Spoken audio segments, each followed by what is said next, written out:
Hello everyone, disclaimer पढ़ें और follow करें। नेक्स्ट चैप्टर हम पढ़ रहे हैं ब्रिजेस।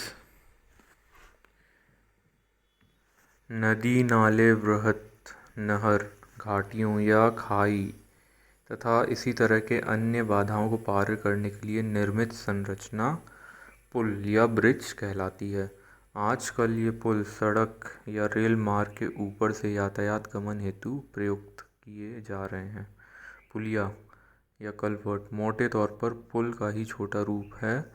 3 मीटर लंबे पार्ट स्पैन वाले पुल को पुलिया कहते हैं। इसका उपयोग विशेष रूप से सड़क या रेल पथ को लंबवत पार करते हुए पानी के बहाव को सड़क या रेल पथ के एक ओर से दूसरी ओर ले जाने के लिए किया जाता है। तो यहाँ हम पुल देख रहे हैं। यदि कोई भी बाधा आती है रेल मार्ग में या सड़क मार्ग में, जैसे कि नदी आ गई, नाले आ गए या घाटी या खाई आ गई, तो हम उसको पार करने के लिए एक स्ट्रक्चर बनाते हैं जिसको हम कहते हैं पुल। अब कलवर्ट की बात कर रहे हैं। कलवर्ट उस पुल को ही बोलते हैं, पर उसका जो स्पैन है, मतलब उसकी जो लंबाई है, वो 3 मीटर या उससे कम रहती है।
ठीक है, यहाँ पे डेफिनेशन फिर से लिखी है।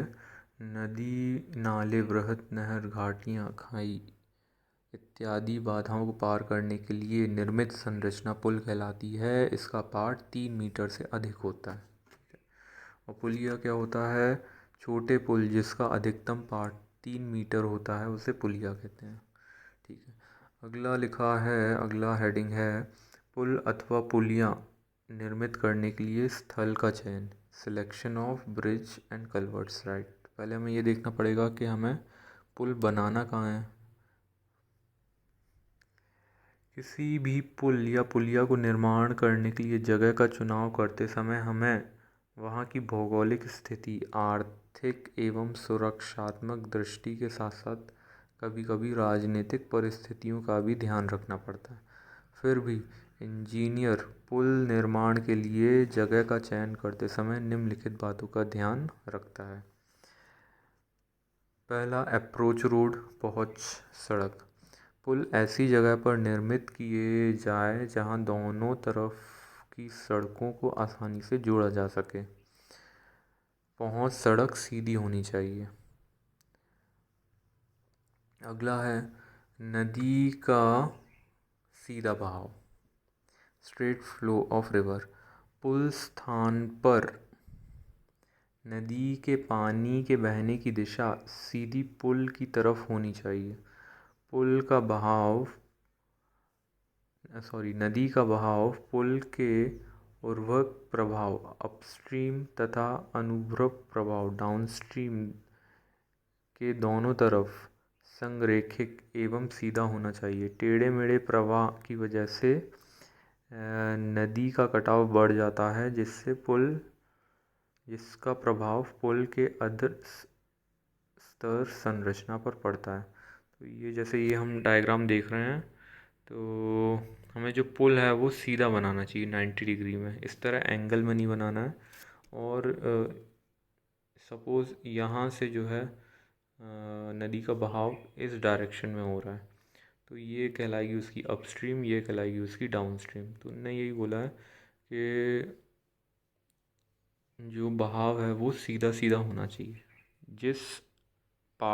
जिस नदी के हिस्से में बहाव सीधा हो रहा है वहाँ पे पुल बनाना चाहिए।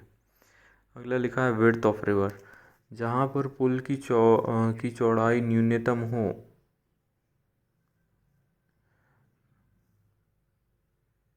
पुल वहीं बनाना चाहिए, है ना। जहाँ नदी की चौड़ाई न्यूनतम हो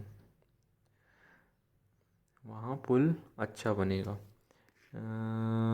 इससे पुल की लंबाई कम हो जाती है, फलस्वरूप इसके निर्माण में भी कम खर्च पड़ता है। ठीक है, तो जहाँ पे सकरी नदी है वहाँ पे हमें बनाना है।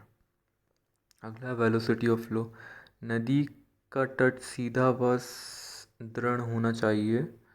पुल के नीचे चुने गए स्थान पर जल का वेग एक निश्चित सीमा में होना चाहिए। अधिक वेग होने पर नदी के तल में कटाव स्कोरिंग होती है और कम वेग हो तो नदी में सिल्टिंग होती है। ठीक है, तो हमें नदी के उस हिस्से में पुल बनाना है जहाँ पे बहुत तेज़ बहाव ना हो, वरना जो है पुल की जो फाउंडेशन है वो पूरी मिट्टी खुद जाएगी और फाउंडेशन डैमेज होने का खतरा रहेगा। और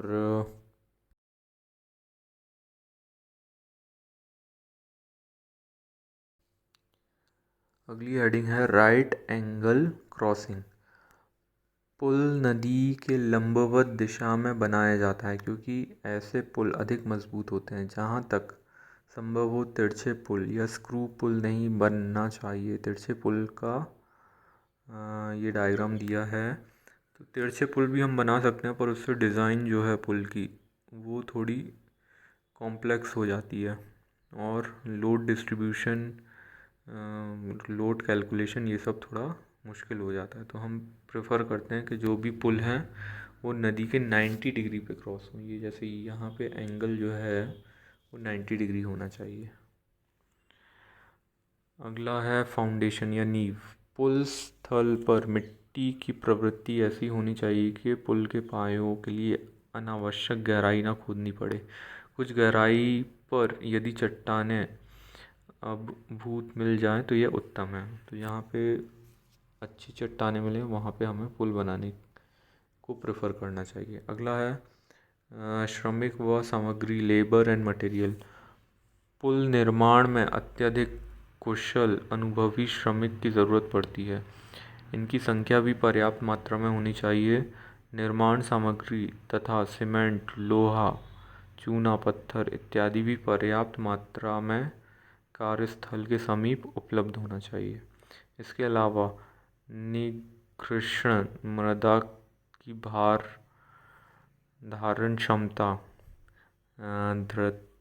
दृढ़तर बंधन की सुदृढ़ता, स्थिरता एवं उसकी ऊंचाई का भी ध्यान रखना चाहिए।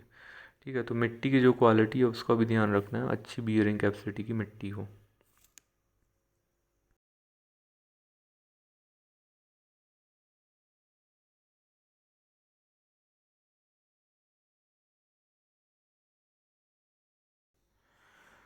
ठीक, आगे दिया है आदर्श पुल स्थल की विशेषताएं, characteristics of ideal bridge site.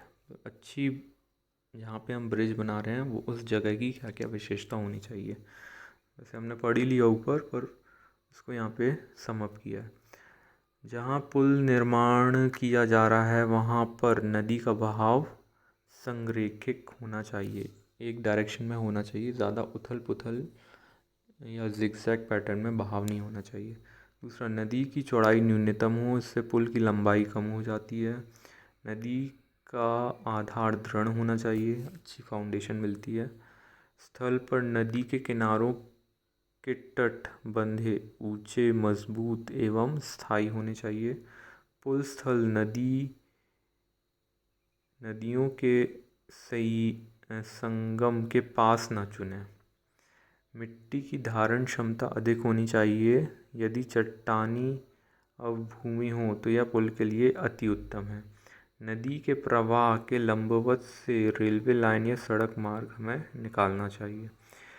पुल की जगह ऐसी हो कि पुल के लिए बनाई जाने वाली पहुंच में भराई कम हो, मतलब पुल से जो रोडें निकल रही हैं उसमें फिलिंग कम करनी पड़े। अगला है, पुल के नीचे नदी तल का कटाव न्यूनतम हो। और अगला है, पुल स्थल के समीप मजदूर, कारीगर वगैरह सुलभता एवं पर्याप्त संख्या से उपलब्ध होने चाहिए। ऐसा वैसे मुश्किल ही रहता है, लेबर बाहर से ही आती हैं और ब्रिज के साइड पे कैंप लगा के रहती हैं, काम करती हैं, और जब काम ख़त्म रहता है तो वहाँ से चली जाती हैं। अगला है, पुल स्थल के समीप ही आवश्यक निर्माण सामग्री, विद्युत इत्यादि उपलब्ध होनी चाहिए। ये भी मुश्किल ही रहता है, सभी जो मटेरियल हैं वो लोड करके साइड पे लाते हैं और काम किया जाता है। Thank you.